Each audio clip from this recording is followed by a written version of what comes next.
Hello, kids! It's good to be back. Today, we're going to learn more about sentences. Here are the words related to our lesson: telling, asking, emotions, command, request. Do you still remember the mystery word that we have here? What is our mystery word?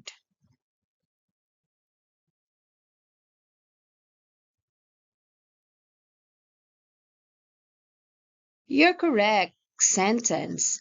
Sentences have different kinds.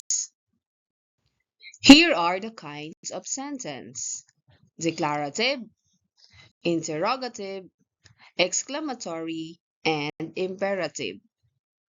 Declarative sentences are telling sentences. They are statements that express ideas and opinions, and they are written ending with a period.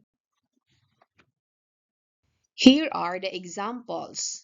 Bill found a gold coin. This is a declarative sentence because it is a telling sentence. It begins with a capital letter and ends with a period. He used the coin wisely.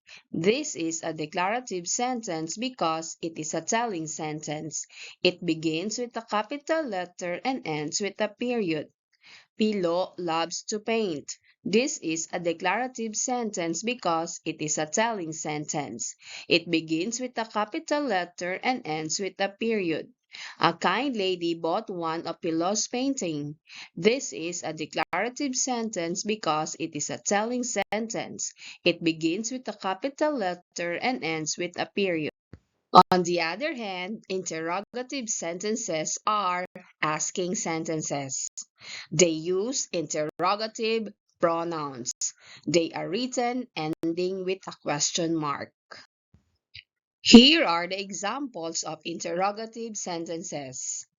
Who can help me use this gold coin?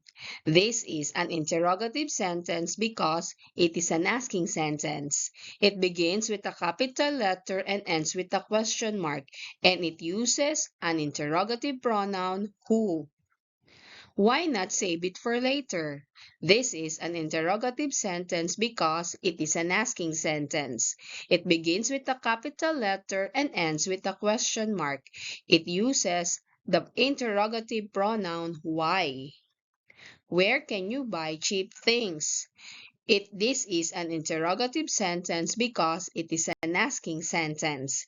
It begins with a capital letter and ends with a question mark, and it uses the interrogative pronoun where. Let's now discover the third kind of sentence, the exclamatory sentence. What is exclamatory sentence? Exclamatory sentences are sentences that indicate strong emotions, and they are written with an exclamation mark. Study an example. Yay, I found a gold coin. The sentence indicates strong emotions, a happy emotion. It begins with a capital letter and ends with an exclamation mark. Therefore, this is an exclamatory sentence.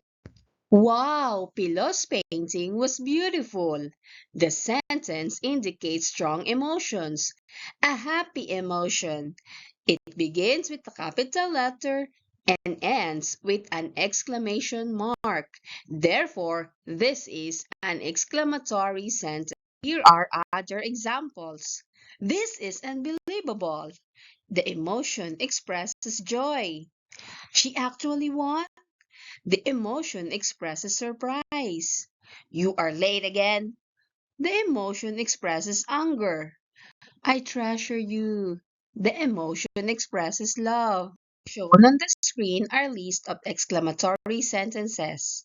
Just remember to give emotion when you read or say these sentences. Exclamatory sentences is all about emotions or feelings. Now, show emotions about the picture to create exclamatory sentences. You may pause the video if you need more time. You're doing a great job, kids. See you next time.